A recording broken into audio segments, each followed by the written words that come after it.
Faith is believing in something you can't see, you can't feel, something that can't be proven. Then how do you know which is the right faith? I think that's a gut thing. I don't think about a right faith. I think about what resonates with me. I feel authentic. It brings me peace. I think there is no absolute truth in any religion. I think it's a matter of subjective experience. I kind of just trust my intuition, trust my gut. You just know. You just gotta follow it. You just gotta follow what you think is your faith.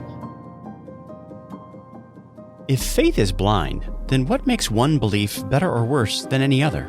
And if it's just a leap in the dark, why should any of us feel obligated to believe anything at all? My name is Shane Rosenthal. I was raised in a Jewish home but became an atheist at a very young age. Later, as I began to question things, I ended up losing faith in my atheism and converted to Christianity. Since that time, I've never stopped asking questions, and I've spoken with authors and scholars from all over the world in order to explore the beliefs and ideas that shape our lives.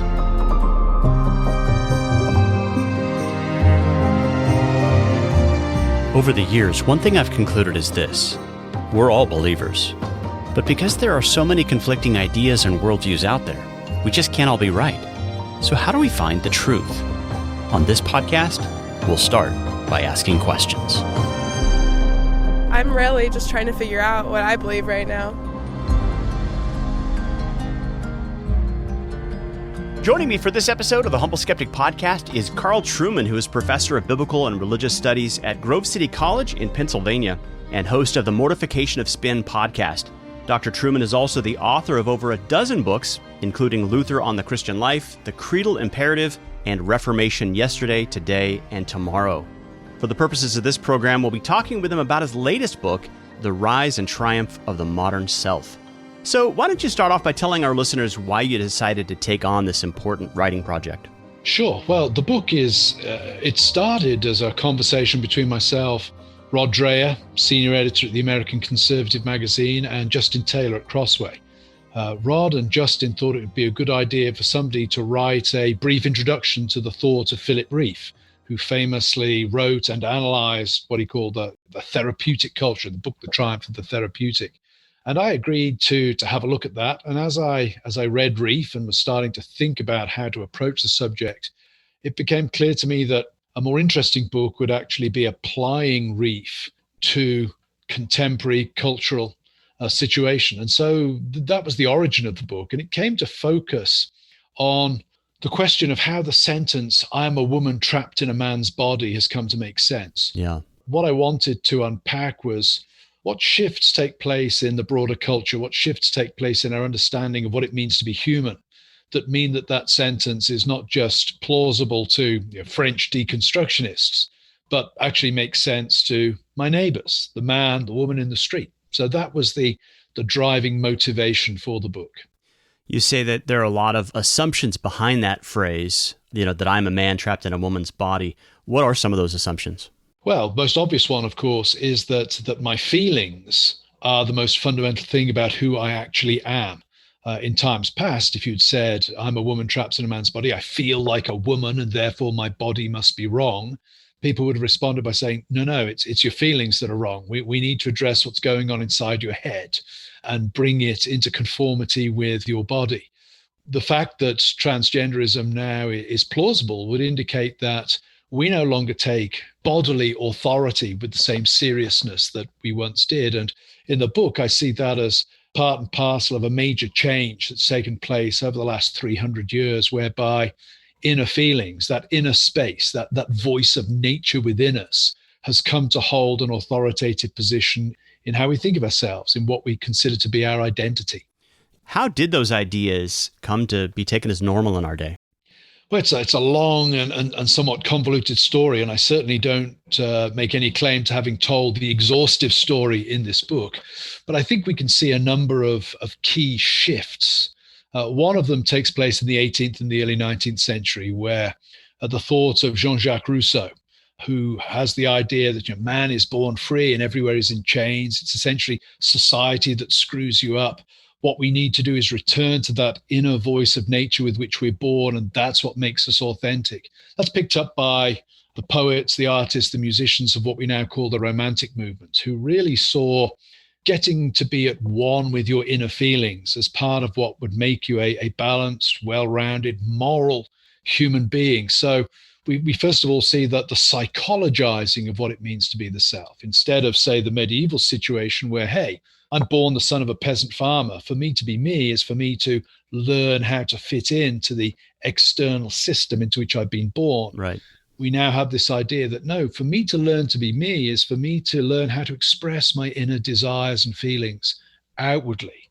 The second big move occurs with Sigmund Freud, where Freud certainly agrees with the Romantics on the depth of human nature, that inner space. What Freud does is sexualize it, say, yes, we are our inner desires, and guess what? Our inner desires are primarily sexual.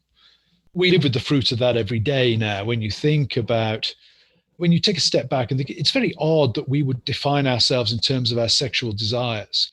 Sex is really something we do. It's not something we actually are. But that's not the way society thinks anymore.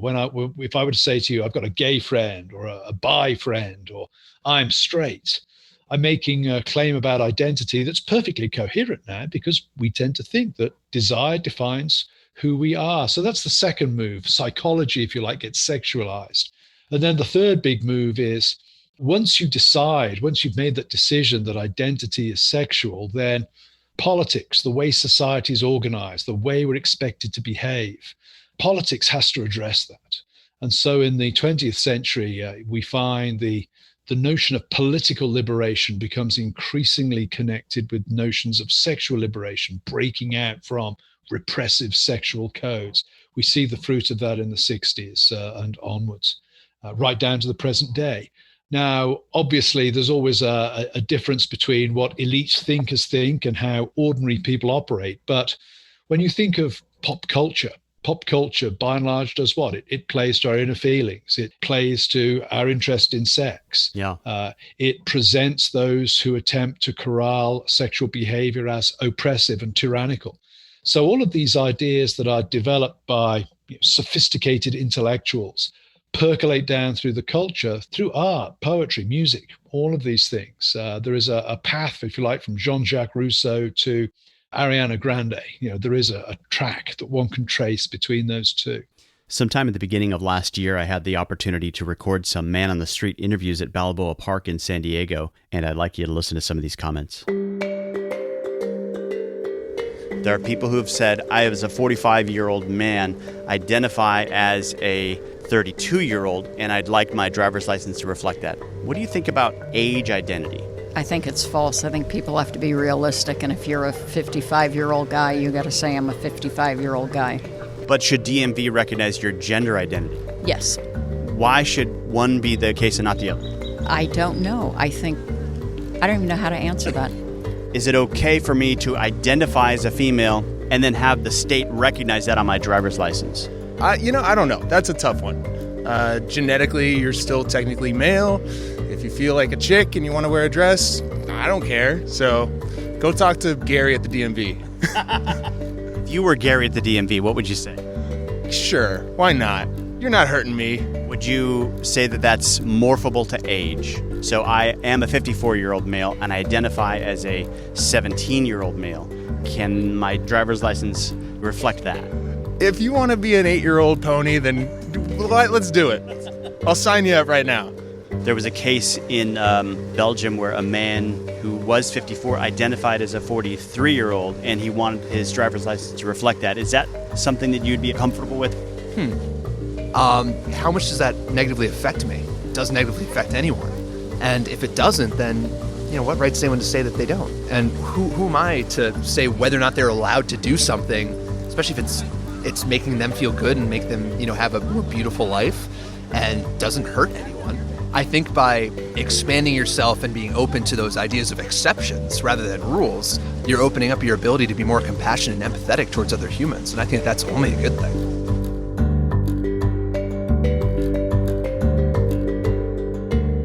So what did you think of some of those responses?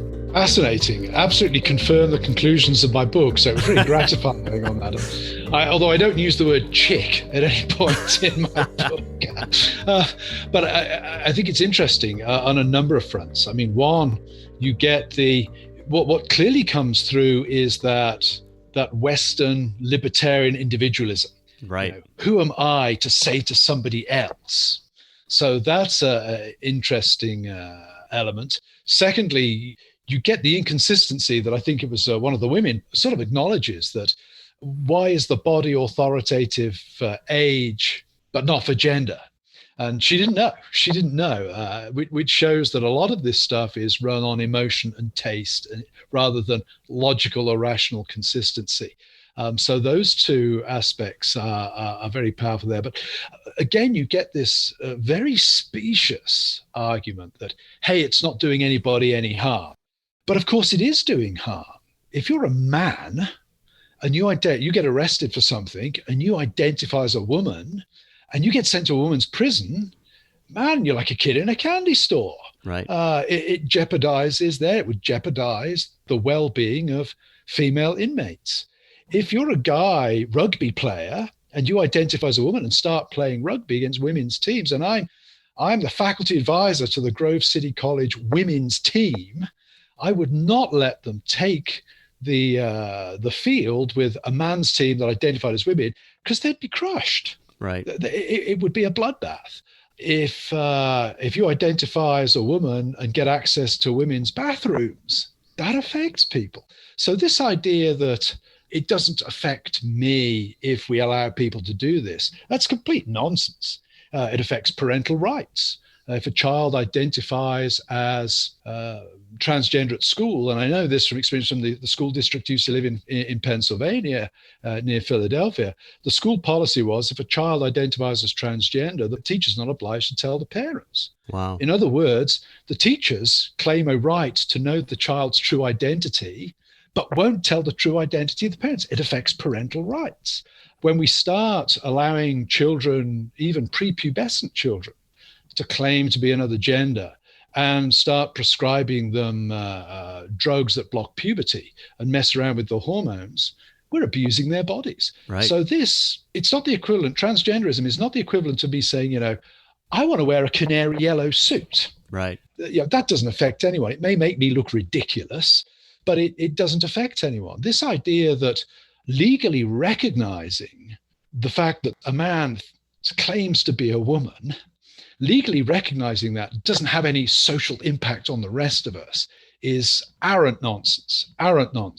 Furthermore, I mean, the person who is a biological male whose driver's license says he is female, I mean, won't he get different treatment at the hospital?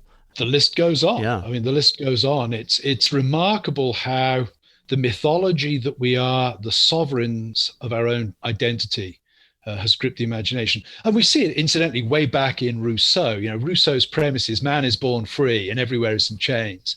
I say to the students when I teach Rousseau at Grove City College, never did a philosopher make a more stupid and self-evidently untrue statement. Sadly, falsity has never been a bar to something being believed and becoming influential. But of all species on the face of the planet, man is not born free.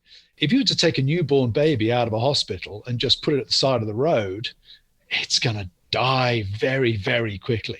Man is unusually dependent upon other members of his or her species for survival for an unusually long time. I used to breed hamsters as a kid. Hamsters are not as dependent upon their parents as human beings are. Hamsters are born more free than human beings are. And that's the root. This idea that we're autonomous, independent creatures it's a tragically wrong premise from which a whole heap of tragically wrong ideologies have been deduced. You mentioned Philip Rieff in your opening comments. Tell our listeners who he was and why you think that he can help us understand the world we currently find ourselves in. Rieff is fascinating. I mean, he is an American, I would say, a sort of psychological sociologist. He was interested in the psychology of societies. He was one of the key figures in the publication of the American edition of the works of Sigmund Freud. So he's very influenced by certain aspects of Freud. So he was an interesting figure. And he wrote this book, The Triumph of the Therapeutic, and then a series of follow-ups where he sees the difference between today and, say, the past as what he would call this sort of therapeutic shift. That in the past, he said, go back to the Middle Ages, you say that the role of the therapists then was to bring you to terms with the outside world, to explain to you how the outside world worked and to help you fit into it. So a medieval priest, for example, giving you the theological framework for understanding the world. Teachers, the job of education was not to cosset you and to help you express yourself. The job of the teacher was really to train you to be a member of this bigger reality. Yeah, to help you to conform, yeah. Yeah, learning the rules of the game that was already established when you arrived. Right. Reef sees the modern age as shaped by a different kind of therapy, where this kind of therapy is really designed, we might say, to make the world conform to you. Yeah. Most obvious example might be the sort of child-centered learning, when the idea is the teacher's there really to get out of the child's way, so the child can grow into the person they already are inwardly. Reef also saw it even in the ways that churches present themselves. Here's a great statement. I'm not quoting exactly, but it's something to the effect of, in olden days, people did not go to church to be made to feel happy. They went to have their misery explained to them. And it's a rather dark, brooding sort of saying, but it captures the idea. I was saying to students just this morning in class, if you read the Book of Common Prayer's funeral liturgy, the funeral liturgy there is really, it's not a celebration of life as we have today, right? But is very much reminding those left behind that life is nasty, brutish, and short, and there is a judgment at the end of it. So Reef sees this switch from human beings being outwardly directed and therefore having to learn the rules of the outward game, to being inwardly directed and therefore needing to be protected from what is outward, or even have what is outward changed in order to make them feel good about themselves. So he's a remarkably fertile thinker. He was Jewish. I don't think he had any personal religious commitments himself. Right. But he saw the importance of religion as grounding a stable, outwardly directed society. And he sees the death of religion as allowing everything to fold inwards and become therapeutic. Yeah, in your book you say that he lamented that the new realities he was describing signified the death of culture rather than the birth pangs of a liberated utopia. Why do you think he thought of it that way? His Freudianism comes out here, and actually this is a point at which I personally think Freud is pretty compelling, that culture is the result of not being allowed to do certain things, particularly certain sexual things. So Freud, in his book Civilization, Its Discontent, says, the only way that we have civilization is if we have sexual taboos to curb our darkest instincts. And Reef thought Freud was correct, and I think Freud is basically correct as well. So when Reef saw in the latter part of the 20th and early part of the 21st century that culture was being increasingly defined by the demolition of sexual taboos, and these elites who are pitted against the past and against past culture, he really saw the emergence of something new, not something that stood in continuity with the past, but something that broke with the past, and something that, precisely because it was allowing anything to go, was itself incredibly unstable and volatile. Toward the end of your introduction, you wrote something that I thought was really provocative. You said that your goal was to, quote, help the reader see that the debates about sexuality that increasingly dominate our public square need to be said in a much broader and deeper context than we typically acknowledge, and that all of us, to some extent, are implicated. What did you mean by that when you said that all of us are, to some extent, implicated? Well, I think the sort of the general point I'm trying to make there is that the sexual revolution is linked to this notion of expressive individualism, which is essentially what Rousseau is starting to articulate and is picked up by the Romantics, etc., where we find our authentic identity in being able to be outwardly that which we feel we are inwardly. The complicating factor for us is that expressive individualism is the air that we breathe, right? Particularly in the West now. I wouldn't extrapolate to all parts of the globe, but the Western way of thinking is that we are sovereigns. We do choose an awful lot of the things that give us our identity. And even conservative Christians, we might want to stand in the temple and say, I thank you, Lord, that I'm not an expressive individualist like this transgender person over there. But we choose the church we go to. By and large, we choose it because it scratches where we itch. We fool ourselves if we think that expressive individualism is the world's problem, not the church's problem. I think we all relate to the world as consumers, and therefore we all relate to the world at some level as expressive individuals. Yeah, to some extent, Arminianism became more plausible here in this country where we had the banner, we serve no sovereigns here. There's something about our democratic spirit and our love of autonomy that sort of makes all that plausible, doesn't it? It does. And I would want to qualify it by saying, I don't think everything about expressive individualism is bad. Right. I have no nostalgic feelings about wanting to be born in feudal Japan, or maybe if I'd been a samurai, feudal Japan would have been okay. But I have no nostalgic feelings about wanting to be born in a strongly corporatist kind of society. But I do think we need to be aware of, the democratic freedom that means so much, particularly to Americans, but to an awful lot of Westerners in general, means that we will tilt towards an expressive individualism that is not an unmixed blessing in a lot of ways. You cited a thinker in one of your footnotes who used the illustration of dance as a way of thinking about some of those important cultural shifts. Can you talk about that for a minute? Because I think it might be a helpful way for our listeners to grasp what's happened over time. Yeah, I think it's Roger Scruton, the late and rather brilliant English philosopher to whom I'm incredibly indebted on a whole host of fronts. Roger Scruton has this essay on dancing, and he makes an interesting point that all of us have seen or had to see because our wives made us watch them, the Jane Austen dramas on TV. Right. And usually in a Jane Austen drama, there's at least one dance scene. And what's interesting about dances in, I suppose, what would have been Georgian England is how structured they are. Right.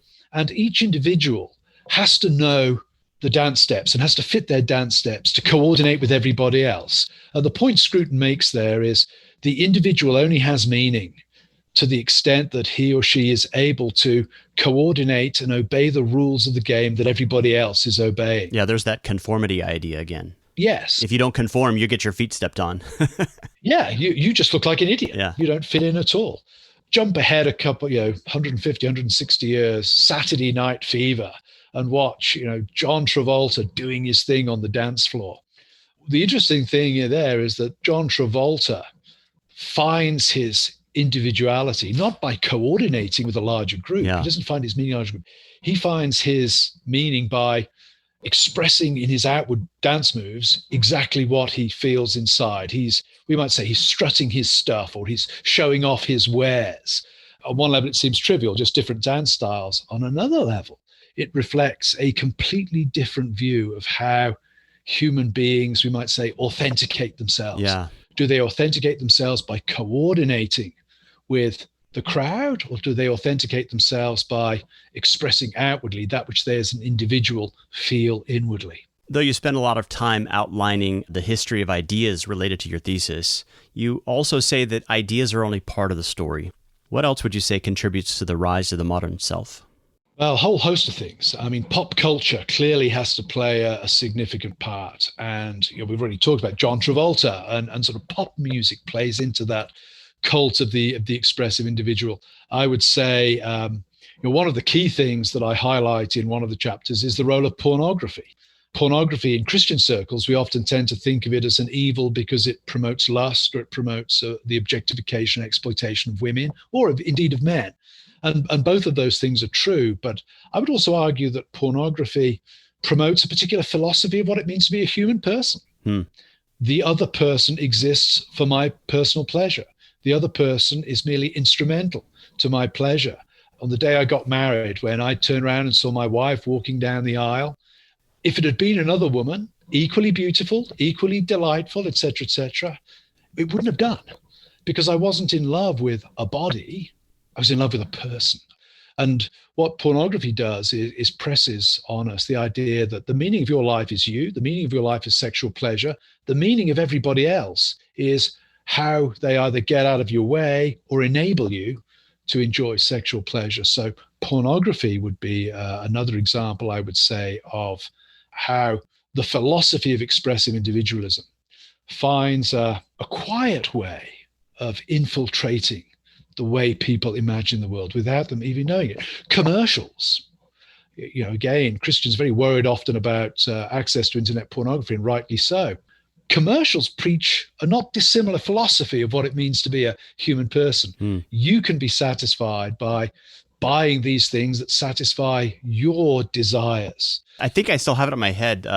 Hold a pickle, hold a lettuce, special order at your service. We'll do anything for you to have it your way. There you go. There you go.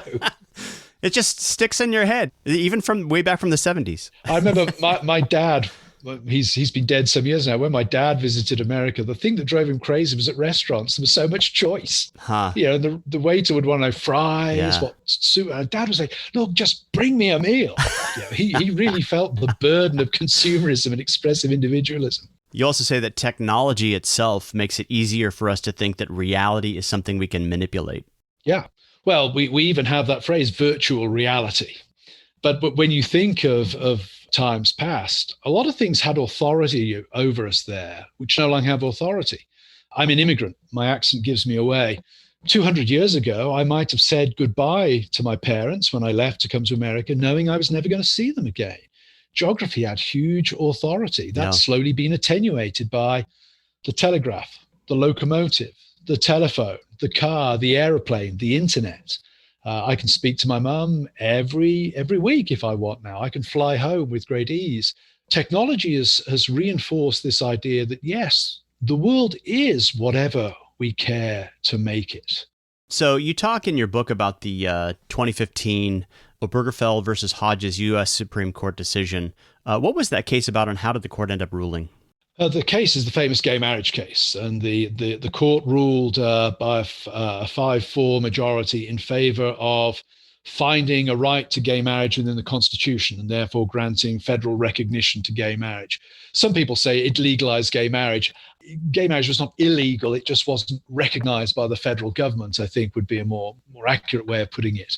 So that's the moment at which gay marriage becomes a federally recognized and indeed sort of legally protected institution. And you say that for those in the LGBTQ movement, quote, it's not enough that one can buy a wedding cake somewhere in town, but that one must be able to buy a cake affirming same-sex marriage from every baker in town. Yeah. What, in your opinion, is the reason for this? Well, again, this comes down to, I think, a misunderstanding that a lot of Christians have about sexual politics. So we tend to think that the question of sexual politics is about behavior, that the sexual revolution was really about expanding the canon of sexual behavior that society finds acceptable.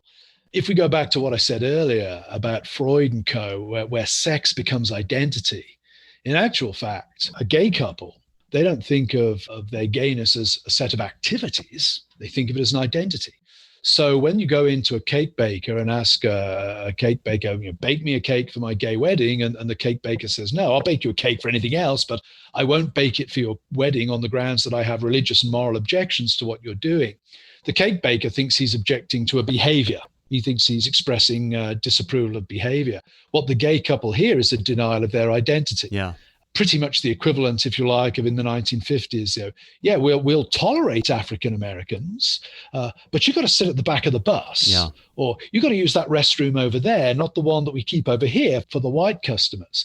So the issue of sexual politics is not one of, we might say, tolerance. A lot of Christians have thought, we could tolerate this, but that's not what's at stake. What's really at stake is having an identity recognized as legitimate by society as a whole. It's not tolerance, but equality that is the question. And that's why to people outside the Christian community, not baking the cake, just bake the cake, man. It seems a simple thing to do. And why on the inside of the Christian community, we can't do that because it contradicts Christian beliefs. And it sets up, I think, an unavoidable collision between the two. There is no kind of neutral middle ground where we can meet on this one. It's a clash of religious freedom versus identity freedom, we might say. Yeah. It's going to be hard to reconcile in the future. Do you think one could say that for Christians, it's as awkward as going to a Jewish delicatessen and asking for a bacon sandwich? And, in this case, the person behind the counter will say, we don't serve that kind of food. Yeah. But I don't know about you, but I kind of identify as a bacon lover. Yes. So why is it more complicated than that? Yeah, well, the illustration I use with students, so often the students will say, It's no, why just bake the cake? It's not a big deal. And I'll say to students, well, okay, I'm a Presbyterian, and let's say that I have a newborn baby. Do I have the right to go to the local Baptist pastor and demand, under pain of prosecution, that he provide me with the service of baptism, which is one of the things that he does as a professional Baptist minister, even though it's against his conscience? So when I put it in those terms, the students, it makes them sit up and take notice. I think what you're up against relative to demanding that a Jewish delicatessen provide you with bacon, as opposed to a baker provide LGBTQ couple with a wedding cake. There's also a matter of cultural taste here. Yeah. You saw that in some of the excerpts you played earlier on, where some were much less happy about the idea of denying the body's authority when it comes to age than they were when it comes to gender. And I think that what we see with the LGBTQ movement is it's a highly organized group. It's been very successful politically. It's presented itself quite often in a very positive way, a lot of positive images to the public, at the same time as religion has come to be seen as something that's restrictive, old-fashioned, obscurantist. So we could put it this way, that LGBTQ issues of freedom, play to contemporary cultural tastes in a way that often conservative religion of all stripes is now regarded as rather distasteful, not least because it collides with the tastes of the sexual revolution. Yeah. You also talk about the fact that there are still some sexual identities and behaviors that society does not affirm. The foot fetishist, you write, surely suffers psychological harm when he is denied the right to proclaim his proclivities in public and receive acclamation and even legal protection for so doing. Yet few, if any, care to take up his cause. Can you help our listeners to understand why this is the case? Why are some identities affirmed while others are not? I think, again, it goes down to a matter of taste and public tolerance. Camille Paglia, in writing about these things, makes the point, these groups have no lobbyists. So there's definitely an organized lobby aspect to this. I also think tastes change over time. Yeah. And we've certainly seen over the last 20, 30 years, tastes change dramatically. We're in a position now where sadomasochism is starting to become more mainstream. We had the 50 Shades of Grey stuff. Yeah. We're starting to see taste change. So I do think that the acceptability of libertarian sexual desire can only move at the pace that popular taste moves at. Now, that taste is shifting, and that shift is not itself unconnected to the rise in use of internet pornography. We know that the more somebody uses internet pornography, the more likely they are to have a more relaxed view of what is and is not sexual behavior. So public tastes are changing, but they're thankfully not quite at a point where everything is accepted at the moment. Who knows? We may get there. It's hard to predict. But certainly there are some things that are still, I would say, regarded as distasteful. Yeah, we just haven't seen a lot of movies yet with the foot fetishist as the main character that we want to get behind and support. Maybe that will change. Yeah, we can be thankful for common grace, I think, from that perspective. So in the foreword of your book, which was written by Rod Dreher, there is a quote from Alexander Solzhenitsyn, who says, in effect, "Men have forgotten God. That's why all this has happened." So you address the issue of cultural amnesia in your subtitle. Is that, in your opinion, what lies at the heart of this amnesia we're dealing with, that we've forgotten God?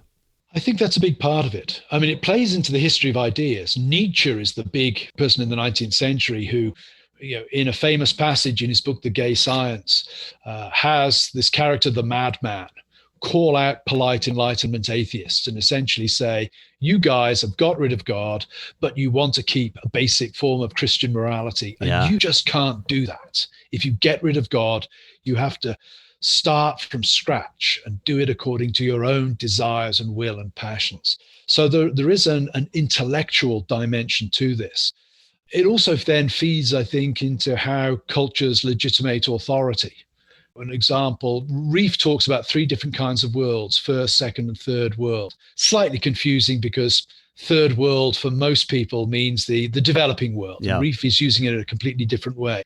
First and second worlds legitimate their moral authorities through a reference to something beyond themselves. The first world might be Sparta, So any teenage kid asking mum and dad, why do I have to behave this way, gets told by mum and dad, because the oracle at Delphi gave Lycurgus these rules, and you're not more clever than the oracle at Delphi. She has sacred authority. And Christianity, Judaism, and Islam essentially present sort of more sophisticated forms of that, in that, to take the obvious Christian morality, why is murder wrong? Well, because God says it's wrong, and God says it's wrong because it contradicts his character, and therefore contradicts the character of those who are made in his image, who are meant to reflect that character. The third world that Reif sees that we moved into is one where we don't appeal to anything beyond our own culture to justify our culture. And Reif says, what happens then is everything becomes incredibly unstable and volatile. We see this all around us in terms of speech codes. Right. The Amy Barrett Supreme Court hearings, she used a phrase, sexual orientation, and was rebuked because that was a pejorative. In fact, it became a pejorative that day because I believe Merriam-Webster changed it after that to make it a pejorative. Yeah, I remember that story. But we have other examples. Benedict Cumberbatch gets into trouble for referring to colored people rather than people of color, even though the big organization in the United States that advocates for people of color is the National Association for the Advancement of Colored People. Speech codes change with taste, change with the view of the crowd, change when the person in power decides they change. Right. The crowd, the person in power, they're answerable to nobody but themselves. And Reif really saw this as a recipe for total chaos, potentially. We're living in a world where the moral goalposts are arbitrary and keep changing. Notice what's going on there. The people who accuse Benedict Cumberbatch of racism for using that term, they know he's not a racist. Right. He may have foolishly said something he shouldn't have done. And who hasn't done that? It's a power play. It's not really moral discourse. Right. It's a gotcha. Right. It's a way of one group of people being able to thuggishly assert their authority over somebody else. Again, Reif would say that's kind of characteristic of the third world, where really everything lies in the hands of those who have power, and those who don't have power had better keep their eyes on where the goalposts are being moved to, or they're going to be subject to a gotcha at some point. Well, you've been hearing from Carl Trueman, host of the Mortification of Spin podcast and author of The Rise and Triumph of the Modern Self. Dr. Trueman, thanks for helping us to think through these really important issues. Thanks for having me on. It's been a pleasure. If you'd like more information about the things we discussed on this episode, as always, be sure to check out the show notes where you'll find various articles, book recommendations, as well as other relevant material. You can also find out how to support this podcast by making a one-time gift or by becoming a paid subscriber through Substack. Thanks so much for joining me, and I look forward to being with you again next time as we discuss the beliefs and ideas that shape our lives.